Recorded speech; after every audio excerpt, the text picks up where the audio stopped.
trafficker perpetrator would rent a whole hotel floor just for us girls. And I found out doing my research that the youngest sex trafficker here is 10 years old. Now, the age that they enter into a sex trafficking and prostitution is 12 to 14. But then that was in my time. Now you're ordering 10-year-old girls and 10-year-old boys. So I was really wanting to be rescued. I really didn't get rescued. People ask me all the time, well, how did you get out of it? Well, I aged out of it because I didn't have anybody in my time and in my community that really even cared about any kids missing. We have a lot of missing kids, and it's not because they ran away from home. It's because they were snatched up, and I'm talking about right today. All the missing kids report that we have that no one is doing anything about. It's because they snatched up. And I just have to say this, Dr. Haney, before I go further. I want people to think about the Nigerian girls. I want them to think about how can you go get 300 little girls out of a school in broad daylight and no one know where they at. Now, I'm already puzzled about the airplane that they can't find. But now we're talking about 300 little girls from age probably 12 to 14. So that means the government is involved. It's a cover-up. And until we start facing this and speaking on this, then we're going to have this. And so I got rescued because I aged out. And I aged out, I was like 42 years old, but I aged out at 30 because now by then I'm full of drugs, I'm homeless, I don't feel like I belong to anything, I don't want to live, so I'm not performing as good as the 12-year-old I once were or the 14-year-old. So that means I'm costing them money. See, you'll cost them money because now they got to feed you more drugs, and that means the price is going up.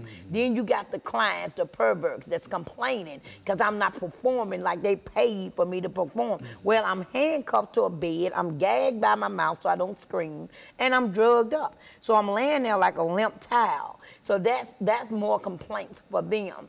So after about 29 or 30, the men started just leaving me alone because I'm drugged out. And so once they left me alone, I'm saying about 32, I was just lost. I was out in the streets. That's why people say Clement Greenlee was homeless for 10 years. I truly was. You shame to go home, you can't face your family, and then you don't even know what to say. Even though my family loved me unconditionally, I'm the one that was shamed. So I lived in the streets for almost 10, 15 years until I was rescued by the program Magdalene House. And one of the young ladies, Regina Mullins, who kind of lived that same lifestyle, she went and got help first, and she came back and got me. So when I entered the Magdalene program at 42 years old, keep in mind now, I'm 42, I feel like I'm an old woman, I'm uneducated, I'm drugged out, and I don't have anything to live for. So when I go in this program, I immediately say, you can't help me, I just want to die. But these people did not give up on me. I mean, this Magdalene program has saved my life. I entered that program in 2001, I came out in 2003, and I never looked back. And so she has been such an inspiration. She is Reverend Becca Stevens, the founder. She has been such an inspiration to me that she has encouraged me to go further. And so she believed in me so much that she sent me to New Orleans, and that's where I've been for the last 18 months. I went down there to help open up a house like Magdalene to go educate them on sex trafficking and also to go to the streets of New Orleans. If you know the streets of New Orleans, the first place you hit is Bourbon Street because everybody have all these call girls or girls swinging in and out the windows and all the prostitutes standing on the sidewalk. Well, then who have once asked one of those ladies, are you here against your will? Because everybody is not there because they want a new Lexus or they want to pay off a college fee. Some people are there because they are forced there. And you got to look and see who's watching you when you talk to the girls. So I made it to New Orleans and I did a lot of speaking. I went and talked to a lot of judges, DAs, police officers, anybody I could talk to, sororities. And I spoke so well about sex trafficking in the United States, period, not just New Orleans, that the governor even offered to bring me back down. And so it's a real problem, you think, in the city of New Orleans, and would that be typical of some of the other cities? It's not as hidden there, perhaps, as it might be in Tennessee. No, the stats show that number one is Atlanta. They show, that proves that. Then you got Texas, because it's running down that I-10 line too. So you got 5 states that's really is major in it, and New Orleans just happened to be one of the states that made their laws a little tougher. So we are trying to get other states to back off of what Governor Jindal just did, because by him changing the law, it made it stiffer. And what I mean by made it stiffer, Dr. Haney, is if we got locked up for any sex crime, crime against nature, just doing any kind of oral sex, anything we get caught doing, we automatically get charged as a sex offender. We automatically get 18 months to 3 years. It's women's in jail now just because they got caught giving oral sex. But the man, he didn't get caught doing anything, so I didn't think that was right. So if you're going to force us out here, and then this man is going to be a pervert enough to pay for me, and I'm 12 and 10 years old, then I feel like then you need to be accounted for too. So my call was to ask them to change the law and make it stiffer on everybody, not just us. You make it stiffer on the men's, and you make it stiffer on the men's who are putting us out there. Well, it appears to me, Ms. Greenlee, doing this as we end this first segment, that this is a real problem in America today. Is that what we're saying? This is a huge problem in America today. And we'll be back with our audience following this very, very short commercial break.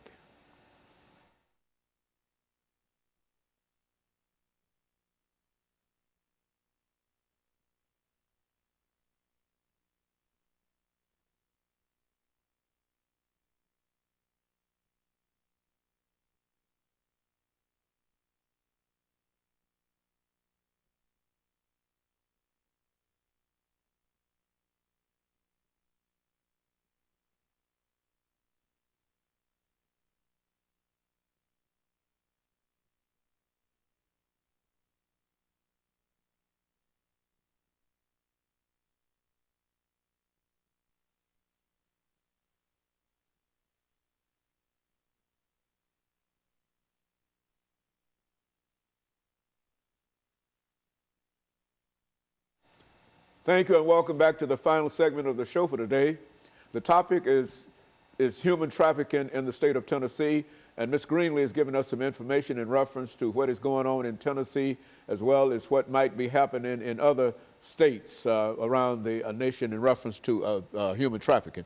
Continue our conversation, Ms. Greenlee. Yes, Dr. Haney, I have 3 13-year-old nieces, and I'm scared to death that if I don't stay in their life and in their face talking about sex trafficking and men's and what they're choosing to do, I'm afraid I will lose them. So we have 2 organizations other than the Magdalene program. We have 2 organizations that's out here trying to reach the sex trafficking youth as we speak.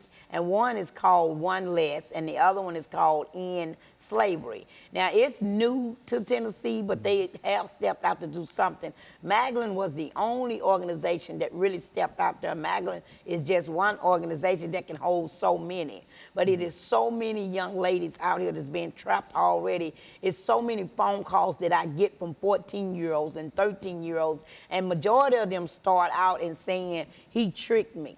You know, he took me out like he cared for me, like he loved me. And once we got there, he said, I owe you, and you're going to repay me like this, and this is how you have to repay me. Now, when they started threatening your family, doing something to your sister, I know where your mama work at, I know what school your brother go to, but then you traumatized. A lot of people say, why didn't you tell it?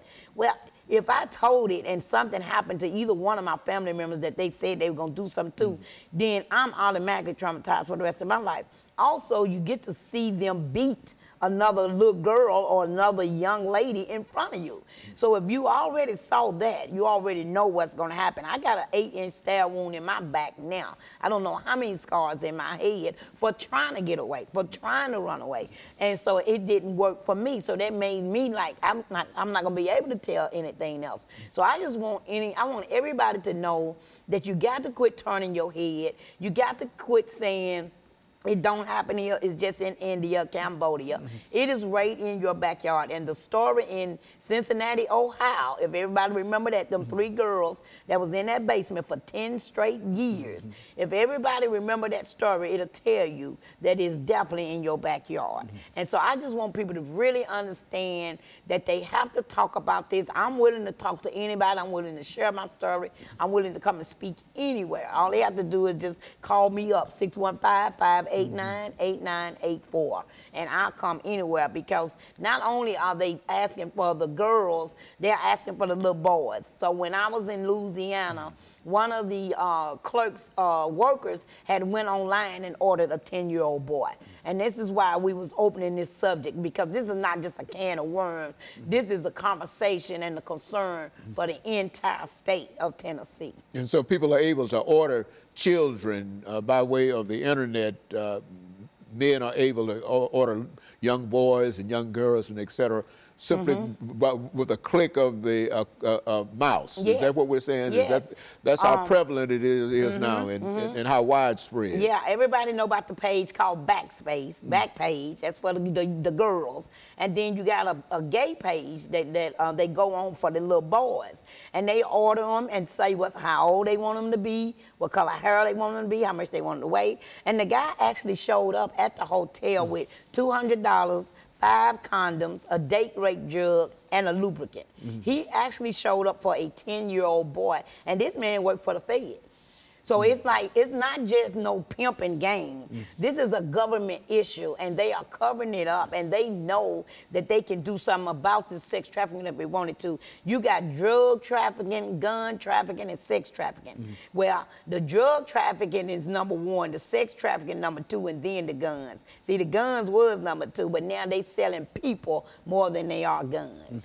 And from what I understand, this is a real problem with youth. When you mention drugs, alcohol, and sex, that's one of the areas where many of our young people, our teenagers, are caught up in one of the more detrimental areas of their lives. When they get involved in drugs, sex, and guns. Yes. Is that what we're saying? That's exactly what I'm saying. I've been gone for 18 months in New Orleans, and this is why I'm back on your set and letting people know I'm back. I'm hitting the streets. I'm coming after my young girls. I'm coming after my young boys. It ain't about violence. It's about protecting them, period. I've already had a phone call from several young girls telling me that they went to the hotel with their boyfriend because they thought they loved them, and when they got there, it was other men in there waiting for them that they have already paid for to have these kind of sex activities with these little girls.